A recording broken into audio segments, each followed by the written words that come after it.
So the first thing you're going to want to do is to prepare your onion. You want to chop it in half and then set aside the half that you're not going to use. Then you want to peel off the brown skin that's on the outside of it. I have a cool technique that I use to chop an onion. And so the first thing that you do is you chop off the end of it, and then you take and cut narrow slits into the onion, but you don't cut it all the way through. You want to leave a little bit connected at the end where the point of the knife is, so that way the pieces of onion that you're cutting are still connected. The next thing you're going to want to do is to turn the onion 90 degrees and then do some horizontal cuts into the onion, starting at the bottom and then moving your way towards the top. You only need 2 to 4 slices depending on the thickness of your onion. Final step is to take and slice the onion vertically again. You want to do about the same thickness as you did in the first step. The last slice, you'll have to take it and dice it the traditional way though, because this is the piece that did not get cut when we were doing the first step. Since we want a finer dice than this method can easily do, we then take the knife and chop repeatedly over the diced onion until it is reduced to the size we'd like. Meatballs have a more consistent texture throughout, so we'll need these onions to be chopped fairly small.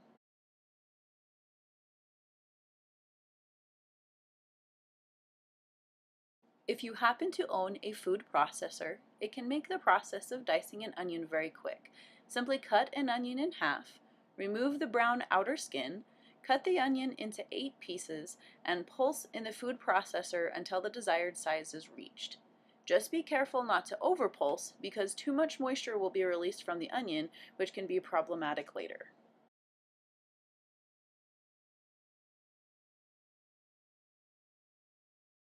In a medium bowl, add a half a cup of diced onion, a half a cup of breadcrumbs. I used Italian, but you can also use plain, 2 eggs,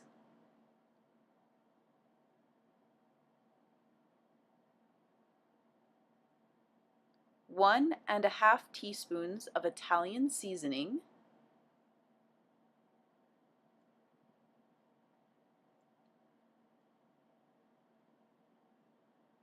a half a cup of Parmesan cheese,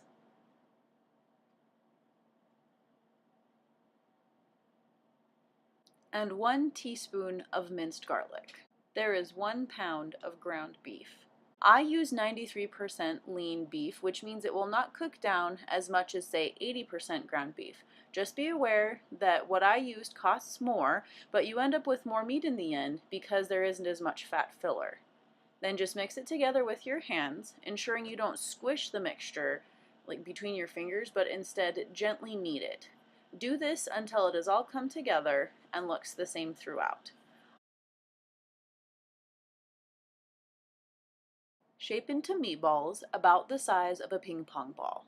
You can make them larger, they will just take longer to cook. As I was going along, I pulled out any large pieces of onion I found. I love baking with a silicone mat because I don't have to spray it with nonstick cooking spray, it cleans up really easily and is reusable.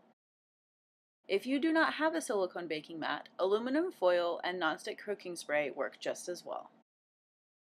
After I finished forming all the meatballs, I ended up with 22, but depending on how big you make yours, your count may be different.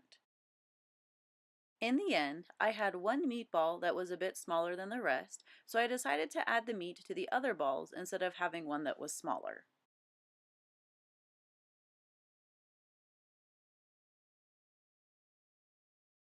Preheat the oven to 350 degrees and bake the meatballs for 25 minutes.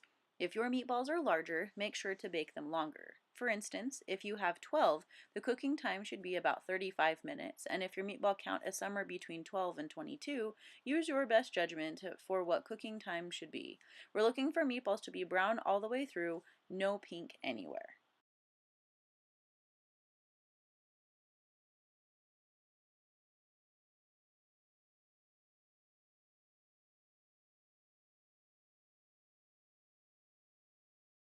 I am using a loaf of French bread I purchased from my local grocery store. Cut the loaf into 1-inch thick slices.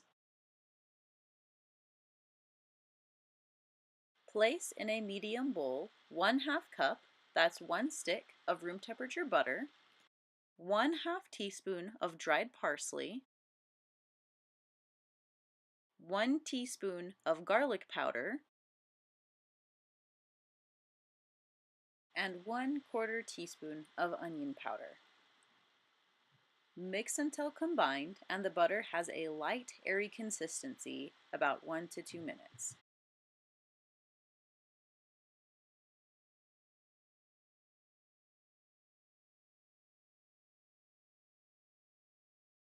Make sure all the slices are separated. Cut as necessary. Spread the butter mixture on one side of each slice. When you get to the last slice, the butter side will be facing the buttered side of the previous slice. If you have any spread left over after every slice has been buttered, go through the slices again and apply more as needed.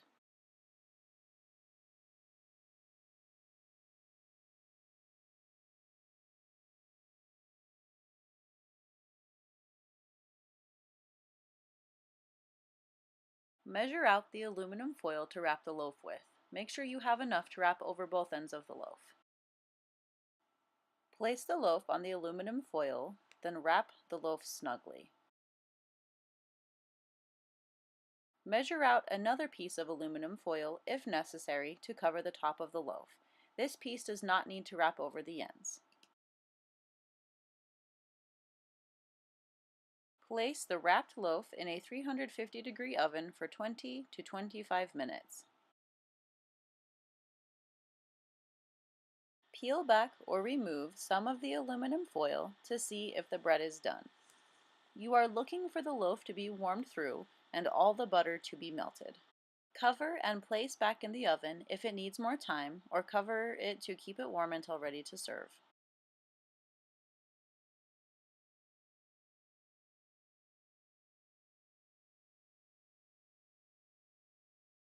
Since the tomatoes need to be peeled before they're cooked, we will be blanching them to make the peeling easier.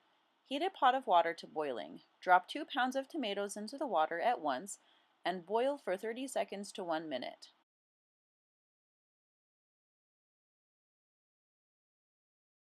Some of the tomatoes will split. Pull those out as you find them and place in a cold water bath.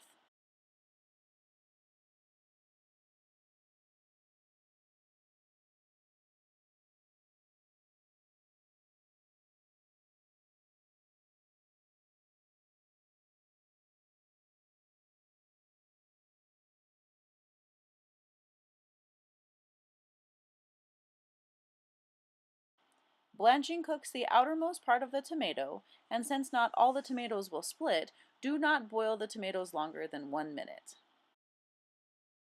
After the tomatoes have cooled, use a slotted spoon and transfer them from the cold water bath into a bowl.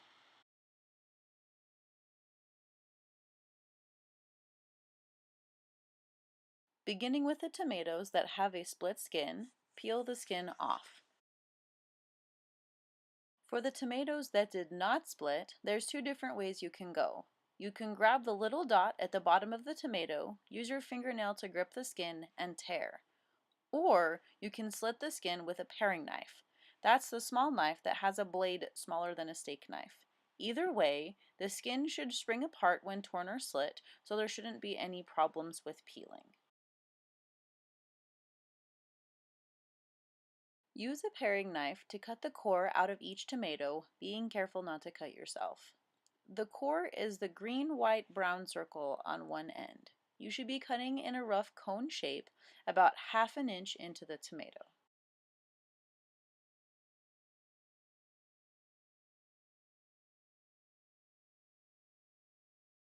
To dice the tomatoes, make 1/2 inch thick slices going one way, then turn 90 degrees and make 1/2 inch slices again.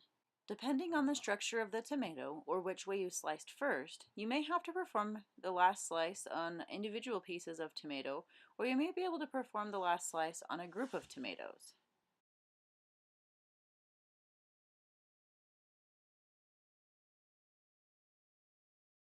Preheat a large pan on the stove over medium heat. Add about 3 tablespoons olive oil, 3 teaspoons minced garlic,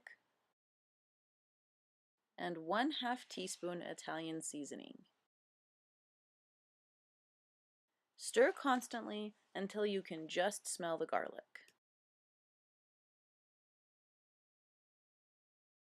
Add the tomatoes to the pan. Stir to combine with the garlic.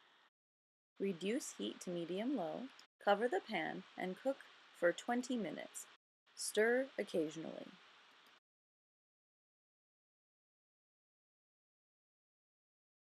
If you would like the sauce to be thicker, remove the lid for the last 10 minutes of cooking and put the heat about medium. You want it to simmer because this will help some of the moisture to evaporate. If you want the sauce to be chunky, you don't have to do this step, but I wanted a smooth sauce, so I used my immersion blender to make it smooth. If you don't have an immersion blender, you can also just use a regular blender. Just make sure to add the sauce back to the pan once it's all done. I tasted the sauce at this point, and it tasted like wet tomatoes. I didn't much care for that, so I added 1 teaspoon of garlic, 1 teaspoon of Italian seasoning, and then stirred.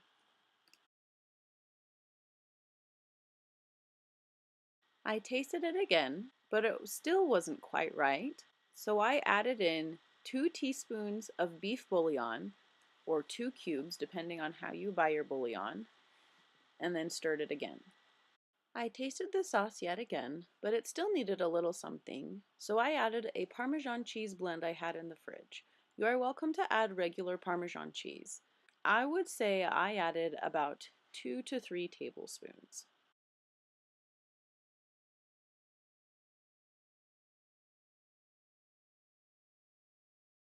Fill a pot with 4 to 6 quarts of water. Add about 1 tablespoon of olive oil and 1/4 teaspoon of salt. Bring to a rolling boil. Add the pasta to the water. I used fettuccine, but you can also use spaghetti.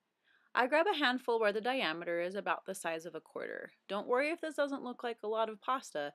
It will cook up and be plenty, I promise. Turn the heat down to medium-high and cook for 12 minutes, stirring occasionally. We want the pasta to be al dente. You can tell if the pasta is al dente by chewing a piece to check the texture. It should be chewy, not crunchy or mushy. You can also tell just by looking at the pasta. It should not be rigid or fall apart, but bend nicely and hold together. The pasta should also have 2 distinct colors, darker in the middle, lighter on the outsides. Be aware that other pastas are hard to see these colors on. Drain the pasta into a colander. Shake colander to remove excess water from pasta.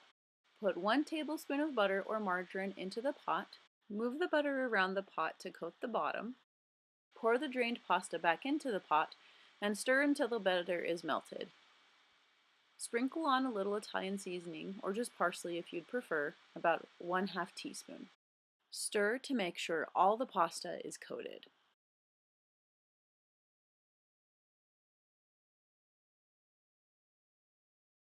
Enjoy the tasty dinner you've just created.